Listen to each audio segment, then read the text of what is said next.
Hey everyone, Razzbowski here, and the Five Nights at Freddy's novel, The Silver Eyes, has just dropped. Charlie felt the diner's four fluorescent lights glaring down on her face, suddenly too bright. She felt exposed. She had barely eaten, but she found herself rising from the booth, pulling a few crumpled bills from her pocket and dropping them on the table. I'm gonna go outside for a minute, she said. Smoke break, she added hastily. You don't smoke. She chided herself for the clumsy lie, and she made her way to the door, jostling past a family of four without saying "excuse me," and stepped into the cool evening.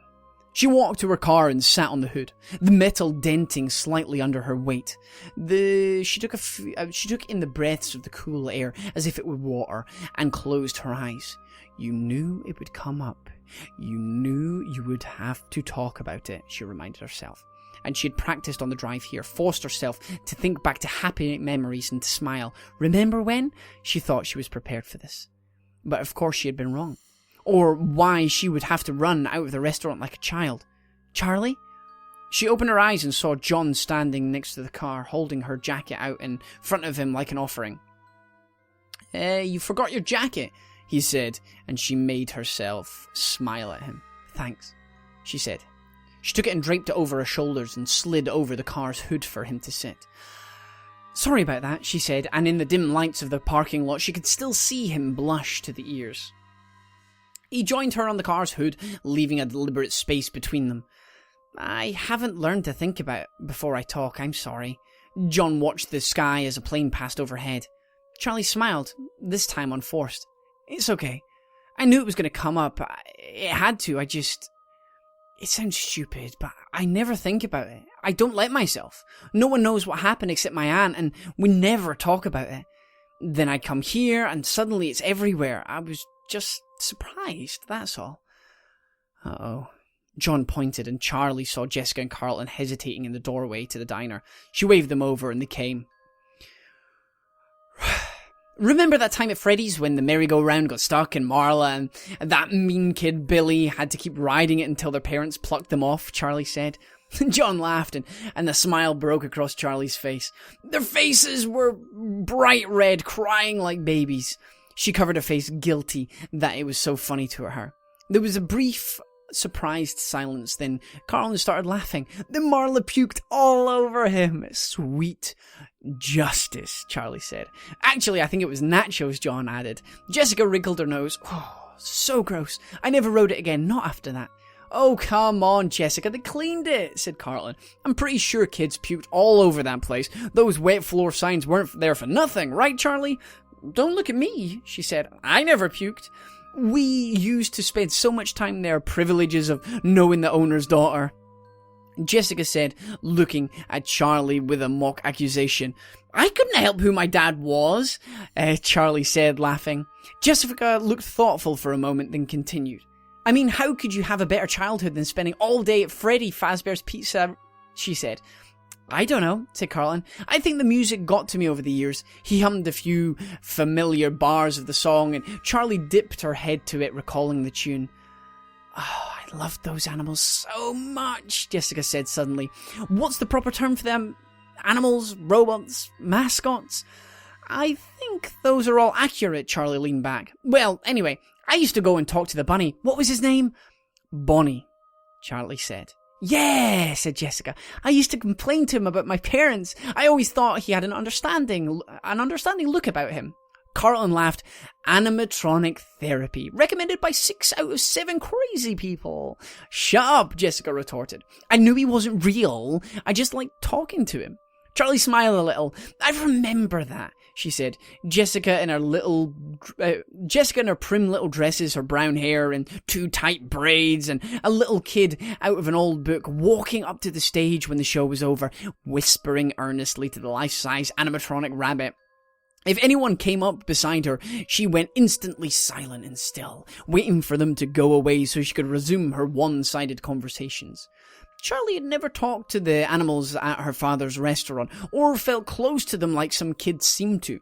Although she liked them, they belonged to the public. She had her own toys, mechanical friends waiting for her at home that belonged only to her. I liked Freddy, said John. He always seemed the most relatable. You know, there are a lot of things about my childhood that I can't remember at all, Carlton said, but I swear I can close my eyes and see every last detail of that place, even the gum I used to stick under the tables. Gum? Yeah, right, those were boogers. Jessica took a tiny step away from Carlton. He grinned. I was 7. What do you want? You all picked on me back then, remember?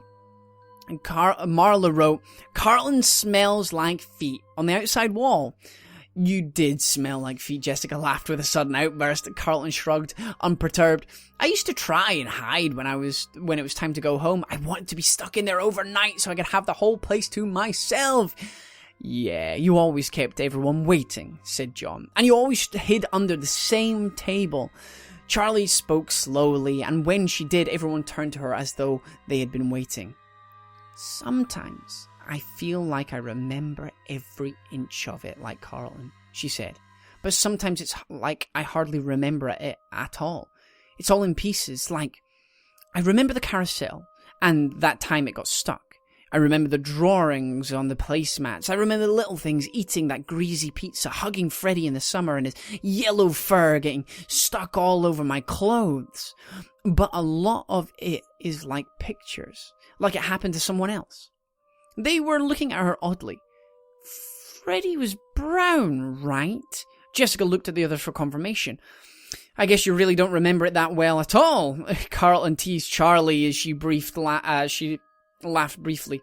Right, I meant brown, she said. Brown. Freddy was brown. Of course he was. She could see him now in her mind. But somewhere, in the depths of her recall, there was a flash of something else. Carlton launched into another story and Charlie tried to turn her attention to him, but there was something disturbing, worrisome about that lapse in memory. It was 10 years ago. It's not like you've got dementia at 17, she told herself, but it was such a detail to have misremembered. Out of the corner of her eye, she caught John looking at her, a pensive expression on his face, as though she had said something important. You really don't know what happened to it? She asked Carlton with more urgency in her voice than she intended, and she stopped talking. Sorry, she said. Sorry, I didn't mean to interrupt you. It's okay, he said. But yeah, or no, I don't know what happened. How can you not know? You lived here. Charlie, come on, said John. It's not like I hang around that part of town. Things are different. The town has grown. Carlton said mildly, seemingly unruffled by her outburst. And I honestly don't know the reason. I honestly don't have any reasons to go around there, you know? Why would I? There isn't any reason anymore. We could go there, John said suddenly, and Charlie's heart skipped. Carlton looked nervously at Charlie. What? Seriously, it's a mess. I don't know if you can even get to it. Charlie finding herself nodding. She felt as though she had spent the whole day weighted down by memory, seeing everything filter through the years, and now she felt suddenly alert. Her mind fully present, she wanted to go. Let's do it, she said. Even if there's nothing there, I want to see. They were all silent. Then John smiled with a reckless confidence. Yeah, let's do it. Oh man, and that is the end of chapter 1. Holy ass, there was so much there, there was so much there, there was so much there. There is so much in this book already. That is amazing. Now, for those of you, I'll probably split this up into a couple of episodes because it's probably going to be a long recording session and to give you time to go over it. But I initially started to give my opinions on some of the things, but then the story flowed too nicely for me to suddenly break. I may have made a comment here and there, but I wanted to read it as a whole. Now we finished the first chapter. Oh man, there's so much there. So Charlie, her father, made animatronics. He made the first animatronics. She got to see them. There was something in the garage, in his work shed, that stared at her and twitched. Then later on, she mentions that Freddy was yellow. Are these two connected? Is the one that twitched in the garage that looked in pain, was that Golden Freddy? Could be. That's very exciting. Something we need to remember. That's very, very important. It is set in 1995, because in 1985 is when this incident happened, when Michael died. That's what it seems like at the moment. 10 years later, they're 17, so they were 7 at the time. They are children. That fits in nicely with the mythos and the story. Okay, Charlie's father is the owner of the Freddy Fazbear Pizza and the mechanic. He made these animatronics, so he knows how to make with the maintenance, etc., etc. This is good. This is very, very good. Holy ass, there is so much to digest here. There are friends. One of the friends died. We're gonna go back to the pizzeria. We're gonna go back to Freddy Fazbear's Pizzeria. This is insane. I am loving this book, Scott. You have done a fantastic job. Guys, if you want to see more of this, please hit that subscribe button and hit that like button. Let me know down in the comment section below your thoughts and feelings on the first chapter. After the first 4 chapters, after each chapter, I'll probably do a little sum up, but we'll get my final thoughts as we go through it. I am hyped. Let's move on to chapter 2, baby. I've been Razzbowski. You've been the beautiful bastards. As always, for watching. I love each and every single one of you. Goodbye.